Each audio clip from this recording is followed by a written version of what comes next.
Good morning students, कैसे हो आप लोग। कंसेप्चुअल वाई आप सबके लिए सबसे पहले लेके आया है some basic concept of mathematics. अगर मैथ को मजाक बनाना है ना तो सबसे पहले हम लोग को बेसिक क्लियर होना चाहिए, है ना। जैसे कोई भी सब्जेक्ट में आप कितना अच्छा होते हो, आप कोई भी सब्जेक्ट आपका कितना इंटरेस्ट होता है, कितना इंटरेस्टेड होता है, ये सारा पार्ट डिपेंड करता है आपके बेसिक पे, है ना। तो अगर आपको मैथ को मजाक बनाना है तो मेरा यकीन मानिए ये बेसिक बहुत इंपॉर्टेंट है। सबसे पावरफुल जो इंस्ट्रूमेंट होगा उसके लिए ये होगा some basic concept of mathematics. इसके लिए मैं आगे और 4-5 लेक्चर लेके आऊंगा। सभी लेक्चर को आप सबसे पहले देखिएगा, चाहे आप कोई भी क्लास के हो, ठीक है ना। तो इससे पहले एक और आपसे रिक्वेस्ट करना चाहता हूँ कि अगर आप भी मैथ में टैलेंटेड होना चाहते हैं, अपने टैलेंट को बूस्ट अप करना चाहते हैं, तो मेरे चैनल को सब्सक्राइब जरूर कीजिए, है ना। तो चलो अब शुरू करते हैं some basic concept of mathematics. ठीक, तो इसमें सबसे पहला आता है डिजिट। क्या आता है? डिजिट। ओके, क्या आप जानते हो डिजिट किसे कहते हैं? इसको हिंदी में हम लोग कहते हैं अंक। क्या बोलते हैं? अंक। ठीक, तो गणित में कितने अंक होते हैं? नहीं पता? 10। कितने? 10। कौन कौन देखते हैं? 0 1 2 3 4 5 6 7 8 9।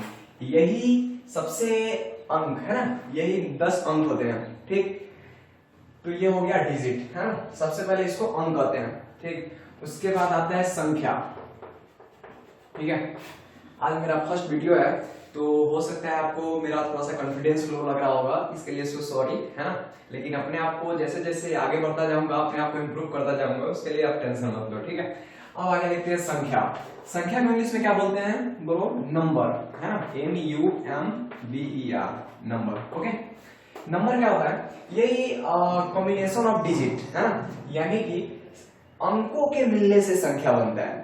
ठीक, अंकों के मिलने से क्या बनता है? संख्या। जैसे हम लोग देखते हैं 56 63 सुमन कुछ भी 7 8 9 789 कुछ भी, ये सब क्या है? संख्या। तो आपको अंक और संख्या का अंतर समझ में आना चाहिए, है ना। आपको अंक और संख्या का मतलब समझ में आना चाहिए, ठीक है। तो उम्मीद है कि आप लोग समझ गए होंगे, ठीक है।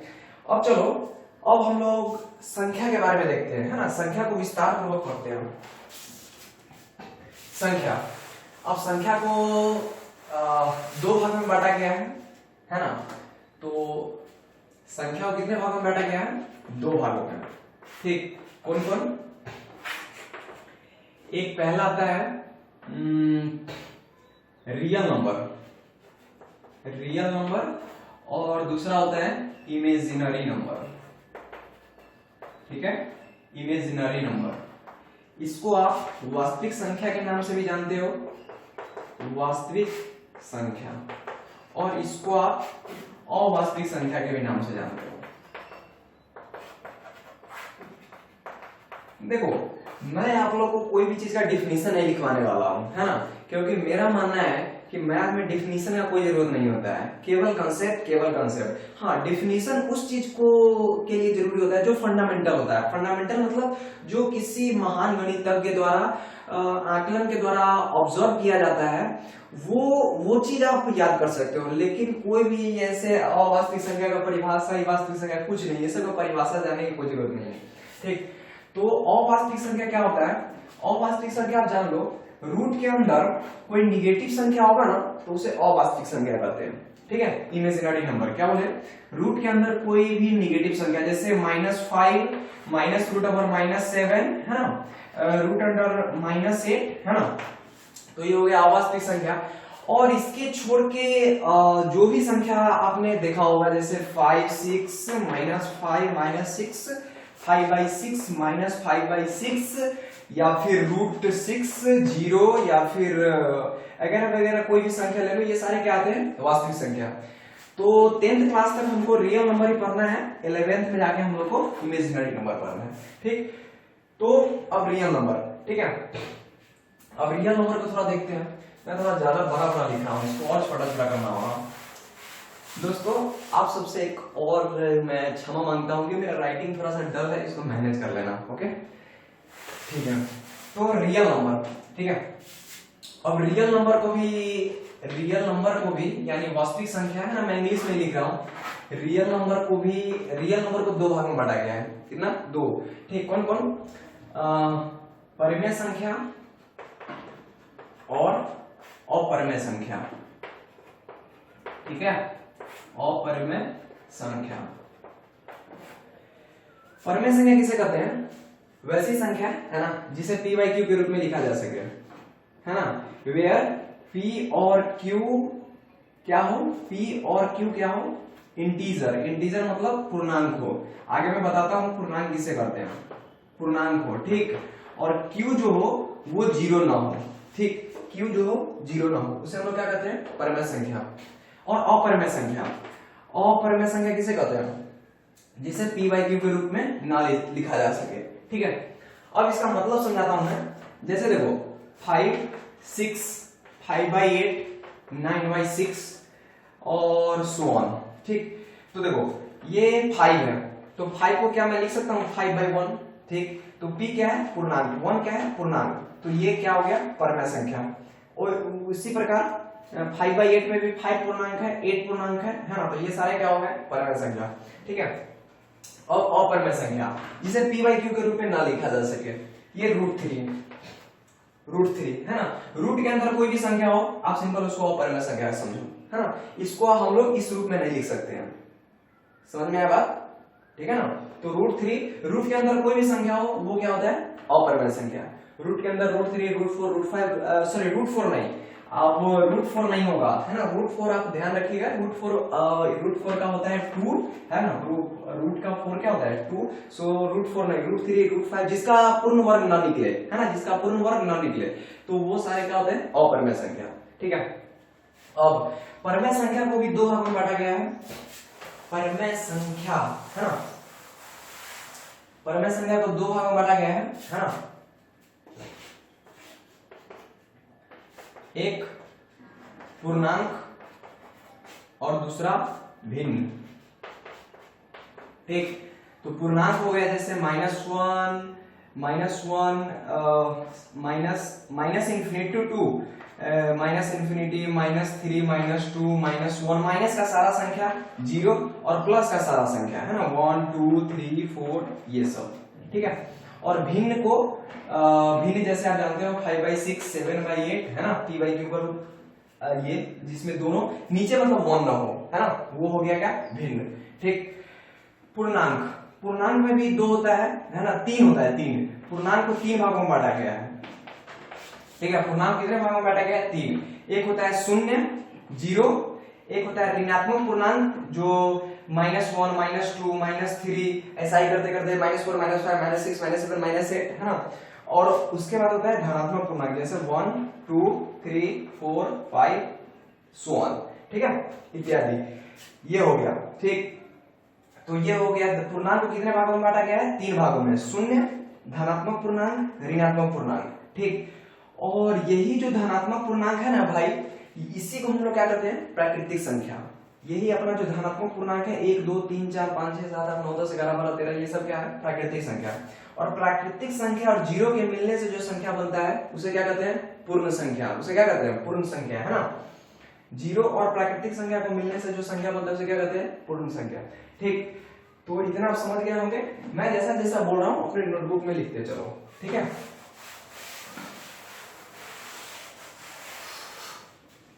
उसके बाद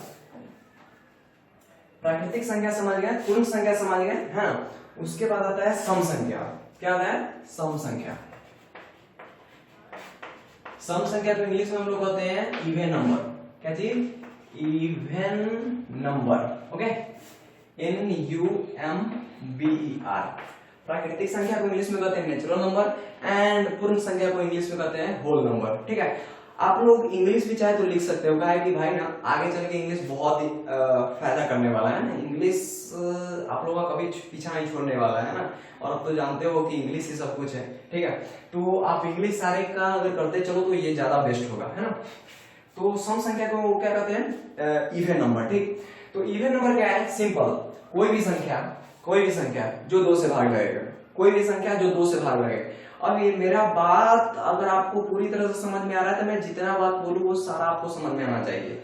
क्या बोले कि 2 से भाग लगे। अब आप सोच रहे होंगे भाग लगने का मतलब क्या है, कोई भी बच्चा ये भी सोच रहा होगा भाग लगने का मतलब क्या है। तो मैं आपको बता दूं कि जब आप कोई भी संख्या से कोई भी संख्या में भाग करते हो तो यदि शेषफल है ना, शेषफल अगर 0 आ जाता है तो इसका मतलब होता है कि वो भाग लग गया। जैसे 2 में अगर हम 1 8 से 2 9 जा 18, अगर शेषफल यानी ये वाला अगर 0 आ गया तो हम कहेंगे कि भाग लग गया।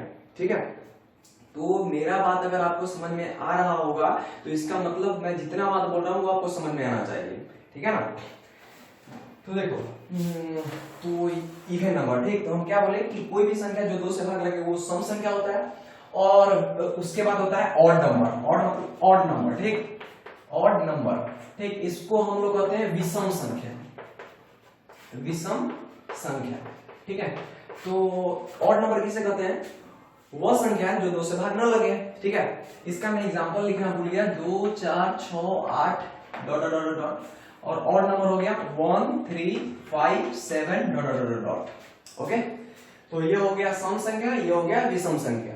ठीक, अब आता है सम संख्या विषम संख्या के बाद आता है, एक मिनट, भाज्य संख्या। ओके, भाज्य संख्या, ये सब बहुत बेसिक है, ये सब आपको आना ही आना चाहिए। ये हर एक क्वेश्चन में कुछ ऐसा दे देगा जिसमें ये टर्म अगर आ गया भाज्य संख्या तो आप उस क्वेश्चन को नहीं बना पाओगे। ठीक है, ये मैं इसलिए पढ़ा रहा हूं कि जैसे देखो, अगर मैं आपको बोलूं कि राम पटना जाता है, ठीक, तो ये बात आपको पूरी तरह से समझ में आ गई। क्यों? क्योंकि इसमें का प्रत्येक जो शब्द है, जैसे राम पटना जाता है, ये सारा का मतलब आपको समझ में आ रहा है। कोई क्वेश्चन दे दे और उसमें रहे कि विषम संख्या होगा, समथिंग कुछ समथिंग कुछ समथिंग कुछ, आपको पता ही नहीं रहेगा विषम संख्या किसे कहते हैं, तो उस केस में आप फंस जाओगे। इसलिए ये सब बहुत जरूरी है। ठीक है ना, तो ये सारे का जैसा जैसा मैं बोल रहा हूँ एग्जाम्पल के साथ आप नोट करते चलो। ठीक है, अब आता है भाज्य संख्या। भाज्य संख्या को इंग्लिश में क्या कहते हैं, composite number. What is composite number, composite number. ठीक है, भाज्य संख्या। तो भाज्य संख्या क्या करते हैं, कोई भी संख्या जो एक और अपने आप को छोड़ के, है ना, किसी अन्य संख्या से भी भाग लगे तो वो क्या कहलाता है, भाज्य संख्या। क्या क्लियर है बात? क्या बोले कि कोई भी संख्या एक और अपने आप को छोड़ के, जैसे मैंने ले लिया 7, ठीक, तो 7 किससे किससे भाग लगेगा, आपको मैंने भाग लगने का मतलब अभी समझाया ना, किससे किससे भाग लगेगा बोलो, तो आप बोलेगे 1 से और 7 से। तो मैं क्या बोल रहा हूं भाज्य संख्या का, कि कोई भी संख्या जो एक और अपने आप को छोड़ के अन्य किसी संख्या से भाग लगे तो वो होता है भाज्य संख्या। ठीक है, लेकिन आप यहाँ पे देख पा रहे होंगे कि ये 1 और 7 को छोड़ के, यानी एक और अपने आप को छोड़ के और किसी संख्या से भाग नहीं लग रहा है, तो क्या ये भाज्य संख्या होगा? नहीं, तो ये भाज्य संख्या नहीं है। तो ऐसे संख्या को हम लोग क्या कहते हैं, अभाज्य संख्या, है ना, अभाज्य संख्या। ठीक है, अभाज्य संख्या, और इसको इंग्लिश में कहते हैं अभाज्य संख्या, prime number, prime number. Okay, चलो, तो भाज्य संख्या का भी एग्जांपल ले लेते हैं। 6, जैसे ये 1 से कटेगा, 6 से कटेगा, 2 से कटेगा और 3 से कटेगा, तो ये हो गया अपना भाज्य संख्या। ठीक है, तो भाज्य कर लिए, अभाज्य कर लिए, इसके बाद क्या करना है वो मैं आपको देख के बताता हूँ। इसके बाद परमेय हो गया, परमेय संख्या हो गया। पाई क्या है बच्चों, पाई पाई पाई पाई बहुत प्रचलित है, तो पाई एक अपरमेय संख्या है। ठीक है, ओके बात, ठीक। उसके बाद मैं आप लोग को परमेय संख्या और अपरमेय संख्या का दशमलव प्रसार बताता हूँ। ठीक, जैसे हम लोग कोई भी संख्या, कोई भी अगर संख्या दिया रहे, है ना, कोई भी संख्या दिया रहे, उस संख्या को हम कैसे पहचानेंगे कि ये परमेय संख्या है कि अपरमेय संख्या है? किसके माध्यम से, उस संख्या को दशमलव रूप में बदल के। ठीक है, उस संख्या को दशमलव रूप में बदल के। ठीक, जैसे 2/3 है, इसको मैं अगर दशमलव में बदलू तो ये क्या हो जाएगा, 0.666 ऐसे डॉट डॉट डॉट, है ना, 0.666। अगर मैं 3/5 लू, 3/5, तो ये 0.6। ठीक है, उसके बाद यदि मैं कुछ और ले लू, जैसे 9/7 ले लू, तो ये 1 पॉइंट कितना हो जाएगा, 1। चलो कर ही लेता हूँ, 7 में 9 से 1 7 2, और यहाँ पॉइंट, यहाँ पे 0, 7 दूना 14, ये यहाँ पे आ गया 6, और 6 और फिर से यहाँ पे 0 डालेंगे तो 7 7 49 7 8 56 56 4 और 0 7 5 35 फिर 5 आ गया और फिर यहाँ पे तो 7 7 49 और 7 7 49 1 और ये 0 7 1 7 और ये 3 और फिर ये 0 तो समझो 70 21 7 चौक 28 28 2 0 और 7 दूना 14 14 और ये आ जाएगा 6 और ये 60 फिर से अब रिपीटिंग हो गया है ना 60 ये देखो 60 यहाँ पे था है ना 60 तो 7 8 56 7 8 56 बस ये अब आ गया 2 8 5 7 1 4 ऐसा ही आता जाएगा 2 8 5 7 1 4 ठीक है। जब इसको आप इससे भाग करोगे तो ये टर्म रिपीट होता रहेगा ठीक। तो ऐसे रिपीट के लिए हम लोग क्या लिखते हैं जो भी संख्या रिपीट होता रहता है उस पे एक रेकरिंग दे देते हैं यानी इतना संख्या मेरा रिपीट हो रहा है इतना संख्या मेरा रिपीट हो रहा है इतना संख्या मेरा रिपीट हो रहा है ना।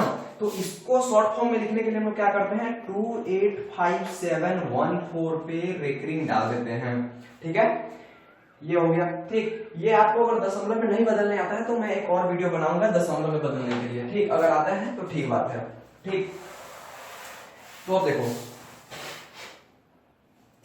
तो क्या है हम लोग परमेय संख्या और अपरमेय संख्या को मतलब पहचानने का तरीका समझ रहे थे किसके द्वारा वो जो भी दिया गया संख्या उसको दशमलव में बदल के ठीक। तो देखो परमेय संख्या का जो दशमलव में रूप होता है वो दो प्रकार का होता है ठीक। दो प्रकार का होता है एक होता है शांत ठीक एक होता है अशांत आवर्ती अशांत आवर्ती ओके। और अपरिमेय संख्या का जो दशमलव प्रसार होता है अपरिमेय संख्या का जो दशमलव प्रसार होता है वो होता है अशांत आवर्ती अशांत अनावर्ती अशांत अनावर्ती ठीक अशांत अनावर्ती। तो शांत किसको कहते हैं तो शांत कहते हैं जैसे 0.6 बेचारा शांत हो गया भाग करने गए इतना ही पे कट के शांत हो गया इसको क्या बोले मैंने शांत ठीक है। अशांत आवर्ती है तो ले रहा अशांत क्या है तो अशांत लेकिन आवर्ती मतलब बार बार कोई संख्या आ रहा है बार बार कोई संख्या आ रहा है जैसे देखो जैसे 0.123 123 123 ओके। तो ये ले रहा है तो आसान ये क्या है तो आसान लेकिन बार बार कोई संख्या रिपीट हो रहा है ठीक। तो ये क्या हो गया ये भी परमेय संख्या का ही दशमलव प्रसार यानी कोई भी संख्या जिसको दशमलव रूप में बदले हो और कुछ ऐसा आया हो तो वो संख्या क्या हो जाएगा परमेय संख्या ठीक। और अपरमेय संख्या का जो दशमलव प्रसार होता है वो होता है अशांत अनावर्ती है ना। क्या होता है अशांत अनावर्ती है तो अशांत लेकिन ऐसा अशांत है कि इसमें कोई संख्या रिपीट भी नहीं हो रहा है तो ऐसा संख्या को हम लोग क्या कहते हैं अपरमेय संख्या है ना। अपरमेय संख्या जैसे 1 2 3 4 5 8 9 6 समथिंग डिफरेंट करते करते पूरा अंत तक आएगा पूरा अंत तक आता है ठीक है। तो जैसे कि एग्जांपल ले ले √3 है ना 1.732 dot sorry 0.732 something 1.732 something dot करके आता जाएगा ठीक है। 1.732 5 6 7 8 9 करके आता जाएगा यानी कोई आसान भी है और कोई भी संख्या रिपीट भी नहीं हो रहा है ठीक। तो ऐसे संख्या को हम लोग क्या कहते हैं अपरिमेय संख्या ठीक है। हमने आप देख लिया अपरिमेय संख्या का दशमलव रूप। अब हम लोग कुछ आगे चलते हैं ठीक। आगे है कम्यूटेटिव लॉ। हम लोग को कर्म विनिमय नियम भी थोड़ा सा पता होना चाहिए ठीक। कर्म विनिमय नियम ठीक ये देखो एक छोटा सा रूल होता है ये कुछ भारी चीज नहीं है कर्म विनिमय नियम। देखो आप लोग जानते ही हो 2 + 3 = 3 + 2 होता है बस इसी को कर्म विनिमय नियम कहते हैं ठीक। कर्म विनिमय नियम इंग्लिश में इसको कम्यूटेटिव लॉ कहते हैं ना। इसका जनरल फॉर्म क्या होता है a + b = b + a। इसको ये रटना नहीं है ये आपको बता रहा हूं कि ये आप लोग भी जानते हो 2 और 3 5 और 3 2 5 बस इसी को एक नाम दे दिया गया है क्या चीज है कर्म विनिमय नियम है ना। कर्म विनिमय नियम यानी कम्यूटेटिव लॉ ठीक है इसी को हम लोग क्या कहते हैं कर्म विनिमय नियम। दूसरा है अच्छा ये तो जोड़ का कर्म विनिमय नियम है। अब गुना का कर्म विनिमय नियम क्या है? ये 2 गुने 3 बराबर 3 गुने 2 होता है, यही होता है गुना का कर्म विनिमय नियम। 2 तिहाई 6 और 3 गुना 6। ठीक है, ये क्या हो गया? गुना का कर्म विनिमय नियम। ठीक है, देखो ये नियम मान। ठीक है, उसके बाद इंग्लिश में कम्यूटेटिव लॉ करते हैं, ये सब समझ गए। उसके बाद आता है साहचर्य नियम, है ना? साहचर्य नियम। साहचर्य नियम क्या होता है? ये साहचर्य नियम को इंग्लिश में कहते हैं एसोसिएटिव लॉ, है ना? ये था अपना कर्म विनिमय। कर्म विनिमय क्या है? कर्म विनिमय, है ना? कर्म विनिमय नियम। और ये है अपना साहचर्य नियम, है ना? अब हिंदी थोड़ा थोड़ा भूल भी गया हूँ हिंदी, थोड़ा सा अगर गलती हो जाए तो उसमें मैनेज कर लेना भाई, है ना? तो साहचर्य नियम को हम लोग क्या कहते हैं इंग्लिश में? Associative law. Associative law, okay. ये अपना हो गया कर्म विनिमय नियम। इसको इंग्लिश में क्या कहते हैं? Commutative law. Commutative law. और ये है साहचर्य नियम यानी एसोसिएटिव लॉ। ठीक है, तो साहचर्य नियम कहता है ये a प्लस बी और प्लस सी, है ना?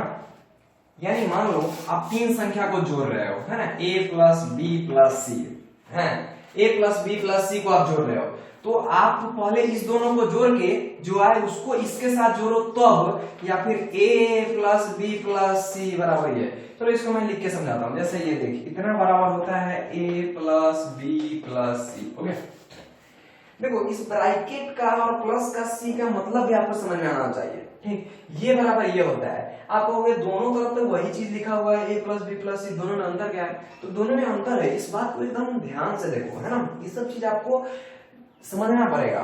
यहाँ पे क्या है कि a प्लस बी और ब्रैकेट, मतलब ये हुआ कि a प्लस बी को आप सबसे पहले जोड़ो। a प्लस बी को आप क्या जोड़ो? सबसे पहले। आप लोग बोर्ड मास का रूल जानते हो क्या? जानते हो तो ठीक हो, नहीं तो मेरा बोर्ड मास वाला वीडियो देख लेना। ठीक है, तो इसका मतलब हुआ ये ब्रैकेट का काम सबसे पहले करते हैं। तो ब्रैकेट के अंदर क्या है? a plus B. ठीक, तो इस चीज को सबसे पहले जोड़ो और इसका जो रिजल्टेंट यानी इसको जोड़ने के बाद जो आए उसको सी के साथ जोड़ना है। ठीक है, उसको किसके साथ जोड़ना है? सी के साथ। और यहां पर मतलब है कि b प्लस सी को सबसे पहले आप जोड़ो, उसका जो रिजल्टेंट है उसको आप a के साथ जोड़ो, है ना? तो ऐसा करोगे तो दोनों स्थिति में आपका जो अंतिम आंसर आएगा वो सेम आएगा। यही क्या कहता है? साहचर्य नियम। क्या आपको बात समझ में आई? चलो, और ये तो अपना जोड़ का हो गया। और गुना का देखो क्या है? गुना क्या है? a cross b cross c, दोनों एकदम बहुआ वाला है ना, दोनों एकदम सेम है, इसमें जोड़ है इसमें गुना है। ठीक है, तो ये हो गया a cross b cross c। ठीक है भाई, तो देखो यहाँ पे क्या है कि a क्रॉस b को आप मतलब 3 संख्या को गुना कर रहे हो। ठीक है, 3 संख्या को आप क्या कर रहे हो? गुना कर रहे हो। तो आप इस दोनों को सबसे पहले गुना कर लो, जो रिजल्टेंट आए उसको आप c के साथ गुना करो। ठीक, उसको आप क्या करो? c के साथ गुना करो, तो जो वैल्यू आएगा वो बराबर होगा किसके?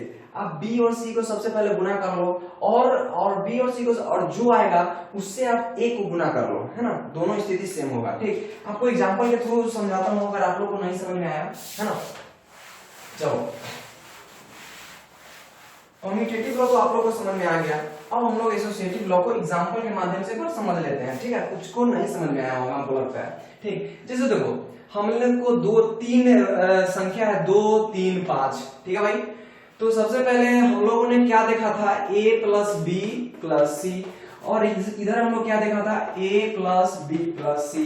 ठीक है, मैंने कहा कि भाई चलो a को मैंने 2 मान लिया, b को 3 मान लिया और c को क्या माना?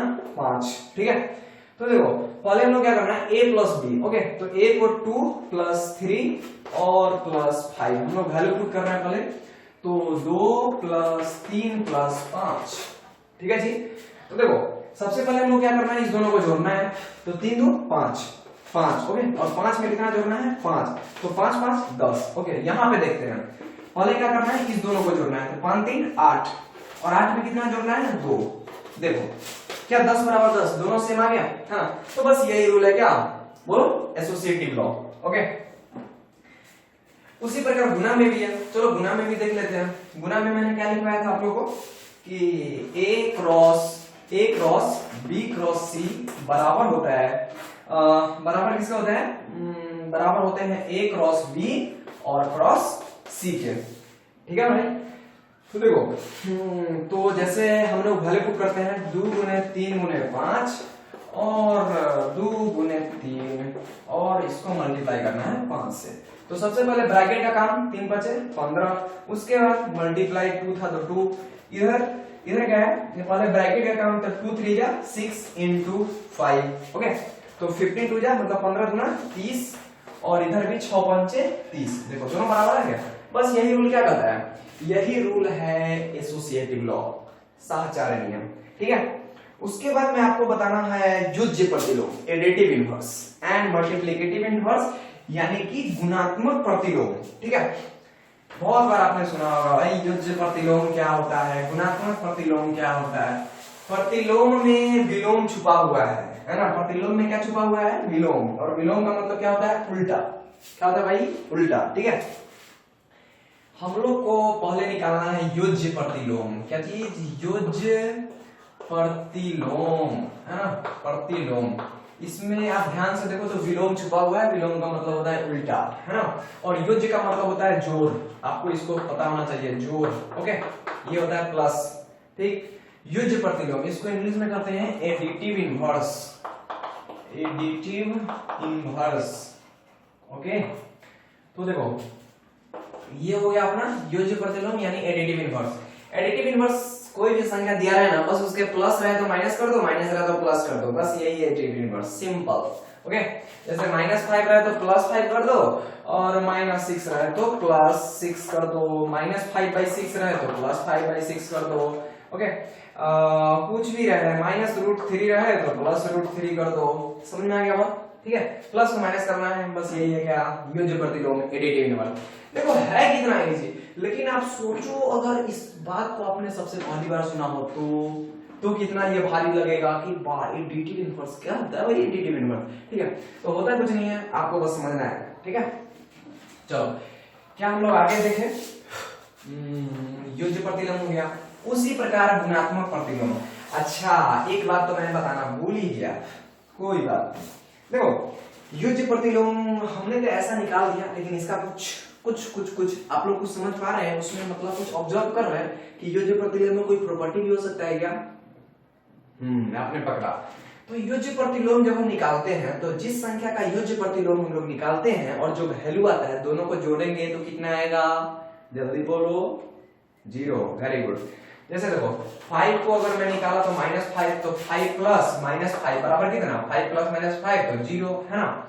और 5 -5/3 को 5/3 -5/3 का 5/3 और दोनों को जोड़ते हैं तो कितना आता है, -5/3 प्लस 5/3, है ना, दोनों को जोड़ेगा तो कितना आएगा, 0, ठीक है। तो ये प्रॉपर्टी होता है कि युज्य प्रतिलोम जो भी जिस संख्या का युज्य प्रतिलोम निकालते हैं दोनों का सम क्या होता है, 0, ठीक है। अब हम लोग देखते हैं गुणात्मक प्रतिलोम, व्हाट, गुणात्मक प्रतिलोम, ओके। इसको हम लोग इंग्लिश में क्या कहते हैं भाई, मल्टीप्लिकेटिव इनवर्स।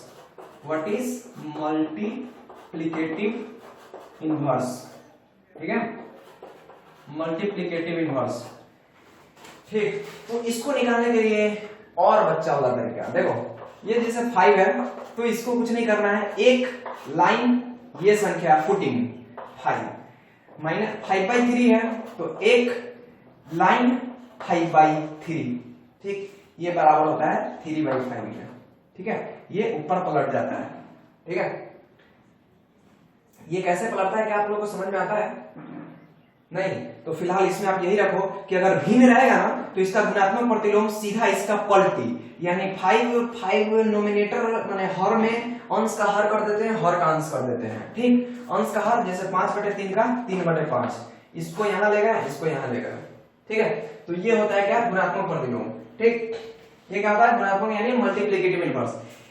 तो इसका भी कुछ रूल है, इसका भी कुछ प्रॉपर्टी है। देखो यहाँ पे 5 का गुणात्मक प्रतिलोम 1/5 है, तो बताओ, और 5/3 का गुणात्मक प्रतिलोम 3/5 है, ठीक है। गुणात्मक प्रतिलोम ये बराबर साइन मेरा गलत है, मतलब 5 का गुणात्मक प्रतिलोम क्या है 1/5 और 5/3 का गुणात्मक प्रतिलोम है 3/5। इसमें क्या आप लोगों को कोई प्रॉपर्टी नजर आ रहा है?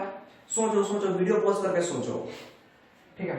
चलो ठीक है, अब मैं आपको बताता हूँ। देखो इस दोनों का क्या प्रॉपर्टी है कि आप जब दोनों संख्या को मल्टीप्लाई करोगे ना तो कितना आएगा 1, कर लो मल्टीप्लाई, है ना, ये भी 1 और इसको मल्टीप्लाई करोगे तो ये भी 1, ठीक है।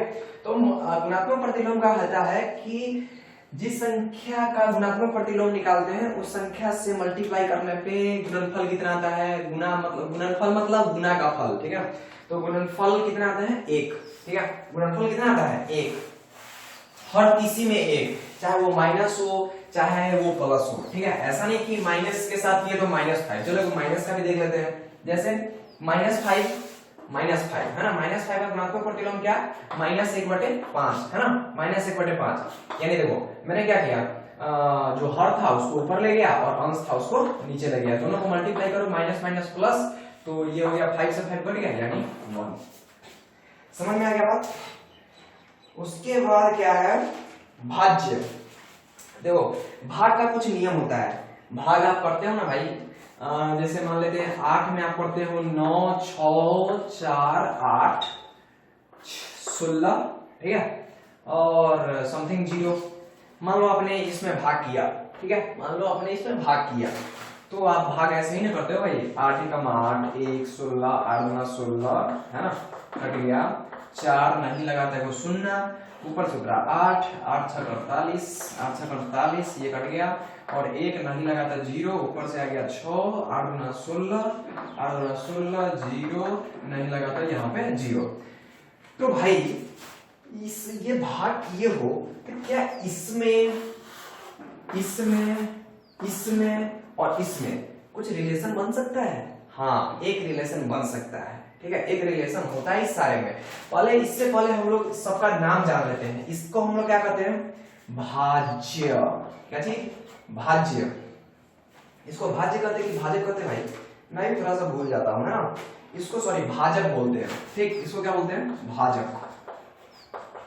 भाजक ये इंग्लिश में होता है डिवीजर। क्या चीज? डिवीजर। ओके, इसको कहते हैं भागफल। क्या कहते हैं बउआ? बोलो भागफल। भागफल मतलब कोसेंट, अरे कोसेंट का स्पेलिंग क्या होता है यार? QUIOT। यार कोसेंट का स्पेलिंग क्या होता है? कोसेंट का स्पेलिंग शायद मुझे QUOTINT होता है, QUOTINT है ना, कोसेंट, भागफल, ठीक। तो डिवीजर ये कोसेंट मतलब भागफल, और ये शेष को इंग्लिश में क्या कहते हैं? Reminder. What is reminder? Okay, और ये अपना होता है भाई तू, ये अपना होता है भाजक मतलब भाज्य। भाज्य इसको इंग्लिश में कहते हैं डिविडेंड। डिविडेंड DIVI क्या होता है भाई? Dividend DIVIDEND। ओके, डिविडेंड, ठीक। तो इस चारों में रिलेशन देखो क्या होता है। ये भाज्य बराबर होता है, क्या होता है? भागफल गुने भाजक। भागफल गुने भाजक। भागफल गुने भाजक है ना, भाजक और जोड़ शेष, ठीक है। भागफल गुने भाजक जोड़ शेष, ये रिलेशन होता है, ठीक है। इसको आपको याद रखना होगा। बहुत सारे ऐसा क्वेश्चन है जिसमें भाजक दे देगा, शेष दे देगा, भाज्य दे देगा, आपको भाज्य दे देगा तो आपको भाजक निकालने के लिए कहेगा, है ना। बहुत सारा चीज ये वो कोई को मिटा देगा, बाकी सारे को दे देगा, तो आप अपना इक्वेशन सॉल्व करके इस इक्वेशन की मदद से आप आंसर ले आना, ठीक। इसको अगर आपको प्रूफ करना है तो आप मल्टीप्लाई यहाँ पे करके देख लो, इतना में 8 से मल्टीप्लाई कर दो, उसमें 0 जोड़ दो, अगर इतना आ रहा है तो अपना रिलेशन सही है, ठीक है। तो और कुछ है क्या? और दोस्तों को कुछ बताना है क्या? एक चीज और बताना है, चिन्ह, ठीक। चिन्ह दोस्त देखो, चिन्ह बहुत इंपॉर्टेंट होता है ना, सिंबल। मैथ में सारे सब्जेक्ट में सिंबल होता है, मैथ में भी सिंबल है ना। सिंबल का बहुत सारा बड़ा बड़ा लिखने से छुटकारा पाने के लिए हम लोग सिंबल का यूज करते हैं, है ना। बड़ा बड़ा जैसे बताता हूं, जैसे देखो एक ये सिंबल होता है, एक ये सिंबल होता है, ठीक। ये किसका सिंबल होता है? ये होता है ग्रेटर देन, ये होता है लेस देन, है ना। ये ग्रेटर देन, ये लेस देन। इसको याद रखने का तरीका, जिसके तरफ मुंह खुला होगा ना, जिसके तरफ मुंह खुला होगा वो संख्या बड़ा होगा, ठीक। जिसके तरफ मुंह खुला होगा वो संख्या क्या होगा? बड़ा। जैसे देखो 5 7, तो बड़ा कौन है? ये, इसके तरफ मुंह खोल दो। 7 और 8, इसमें बड़ा कौन है? 8, तो इसके तरफ मुंह खोल दो, ठीक है। ठीक, ये होता है अपना ग्रेटर देन और ये होता है लेस देन, यानी ये होता है बड़ा का साइन और ये बड़ा होता है छोटा का साइन, ठीक। ये बड़ा और ये छोटा, समझ में आ गया बात? ठीक, अब आगे देखते हैं। उसके बाद होता है greater than is equals to, है ना। Greater than is equals to ये और ये, यानी इसका मतलब देखो, ये जो सिंबल है ना, इसमें आपको साफ साफ दिख रहा होगा, ये दो सिंबल का मिक्सअप है, एक ऐसा वाला का और एक ऐसा, यानी लेस देन और बराबर के मिलने से ये क्या बना है? ये वाला greater less than is equals to, है ना। इसको कहते हैं less than is equals to, मतलब क्या? छोटा है या फिर उससे बराबर है। जैसे x इज लेस देन 7, मान लो x क्या है? मान लो x प्राकृतिक संख्या है जो 7 के बराबर है या 7 से छोटा है, तो x का वैल्यू क्या क्या होगा बता दो? 7 6 5 4 3 2 1, यही वैल्यू हो सकता है, ठीक है ना। और x का अगर ऐसा दिया है, यानी मुंह इधर खुला रहे, तो यानी x बड़ा है ना, x बड़ा है, तो x 1 से 1 के बराबर या 1 से बड़ी प्राकृतिक संख्या है, तो x कौन कौन संख्या होगा? 1 होगा, 2 होगा, 3 होगा, 4 होगा, 5 होगा, सारा प्राकृतिक संख्या हो जाएगा, ठीक है। तो इसका मतलब ये होता है। उसके बाद देखो आप लोग, उसके बाद क्या है, बच्चा बड़ा है, प्लस का साइन जानते हो, माइनस का साइन जानते हो, गुना का साइन जानते हो, डिवाइड का साइन जानते हो, ठीक। उसके बाद एक साइन बहुत इंपॉर्टेंट है, समतुल्य। समतुल्य समतुल्य समतुल्य, एक समतुल्य का साइन होता है, समतुल्य समतुल्य, ठीक है। समतुल्य, एक मिनट लिखता हूं, समतुल्य, ठीक। समतुल्य मतलब क्या होता है? समान तुलना वाला, क्या चीज? समान तुलना वाला, ठीक वाला, ठीक। समतुल्य को हम लोग किस सिंबल, कौन चिन्ह से रिप्रेजेंट करते थे? ऐसा, ये होता है समतुल्य, हाँ। जैसे सपोज राम के पिता का नाम मान लो श्याम, राम के पिता का नाम मान लो रवि है, ठीक। राम के पिता का नाम क्या है? रवि। अब मैं यहां पे कहूं कि राम समतुल्य है रवि के बेटे के जैसा, है ना। रवि के बेटा, रवि के बेटा समतुल्य है राम के, ठीक है। तो यही होता है समतुल्य का मतलब, ठीक है। समतुल्य को इंग्लिश में हम लोग कहते हैं इक्विवेलेंट, इक्विवेलेंट, ठीक है। आपको ये सब इंग्लिश सारे चीज का रखना चाहिए, है ना। उसके बाद ये तो आप जानते हो, बराबर का साइन होता है, ठीक। उसके बाद ये बराबर नहीं है, बराबर नहीं है, समझ में आ रहा बात? बराबर नहीं है। उसके बाद आता है ये साइन, ये किसका होता है? आप लोग अच्छे से जानते हो, वर्गमूल का। क्या चीज का? वर्गमूल का, ठीक है ना। ये वर्गमूल का साइन होता है, ना कि वर्ग का साइन होता है, ठीक। ये वर्गमूल, ठीक, ओके। अच्छा, ये वर्गमूल होता है तो इसमें ये पावर कितना छुपा रहता है? इसके अंदर पीछे 2 छुपा रहता है, ठीक है। एक चीज और आपको बताता हूं, जैसे ये रूट है ना, रूट 5, तो इसके पीछे कुछ पावर छुपा होता है, ठीक। यहाँ पे 2 छुपा होता है। हम लोग रूट 5 को हम लोग क्या लिख सकते हैं, एक बार बताओ तो 5 को हम लोग लिख सकते हैं 5 का पावर 1/2, ठीक। 5 का पावर क्या लिख सकते हैं? 1/2। अगर मान लो सपोज यहाँ पे 3 रहे, तो 5 का पावर हम लोग क्या लिखते थे? 1/3। सपोज रूट 5 है, यहाँ पे 6 रहता, तब हम लोग क्या लिखते? 5 का पावर 1/6, ठीक है। 5 का पावर कितना? 1/6, ठीक। तो इधर जितना संख्या होगा 5 के पावर में 1 और उसके बट्टे में जो रहेगा 100। ठीक है, समझ गए? जैसे मैं एक जनरल फॉर्म लिखूं कि a के पावर अगर यहाँ पे x कोई रहेगा तो a, और इसका जो पावर होगा वो कितना 1 और बट्टे में ये x। ठीक है, क्या बात समझ में है? ठीक है, उसके बाद है चुकी। हाँ, चुकी का भी सिंबल याद रखो, ये तो बहुत ही अच्छा है ना, बहुत जगह हम लोग को यूज आने वाला है आगे, इसीलिए ये सब बात आप अच्छे से ध्यान रखो। ठीक क्या है चुकी?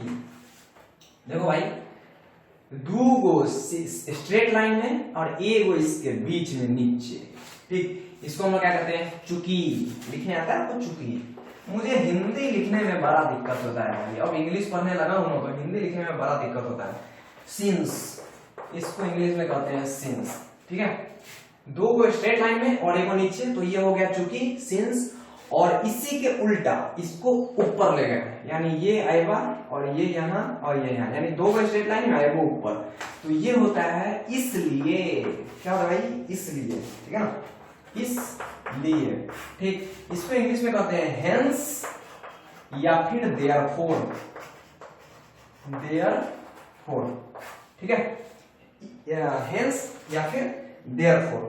ठीक, और इसको कहते हैं हम लोग, ये किसका रिप्रेजेंटेशन है? कोण। कोण, ठीक, कोण, ये कोण को रिप्रेजेंट करता है। जैसे एबीसी, एबीसी यानी कोई ट्रायंगल है, मान लो कोई ट्रायंगल है एबीसी, तो इसमें 3 कोण होते हैं, एक कोण, 2 कोण और 3 कोण, है ना, 1 2 3। तो ये कोई कोण को रिप्रेजेंट करने के लिए हम लोग ऐसे करते हैं। ठीक है, ये सिंबल।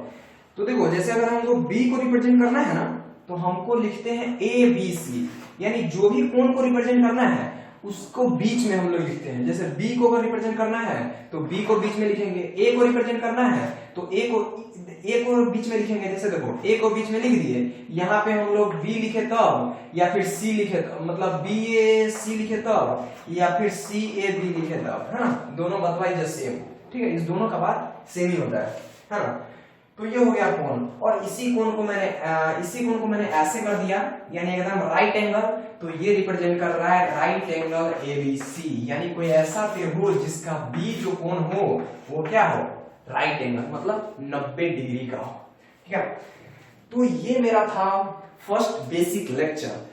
इसके बाद मैं लेक्चर 2 लेके आने वाला हूँ, some basic concept of mathematics का। ठीक है, तो यही पे आज का मेरा पहला लेक्चर समाप्त होता है। अगर वीडियो आपको अच्छा लगे और कोई भी चीज बीच में आपको त्रुटि लगे, मतलब गलती लगे, तो उससे आप कमेंट में हमें जरूर बताइएगा, ताकि मैं उसे अगले वीडियो में सुधार सकूं। ठीक है, तो धन्यवाद। अगर आपको वीडियो अच्छा लगा हो तो प्लीज लाइक और मेरा हौसला बढ़ाइए लाइक करके, ओके, और सब्सक्राइब भी करके। ठीक है, बाय बाय।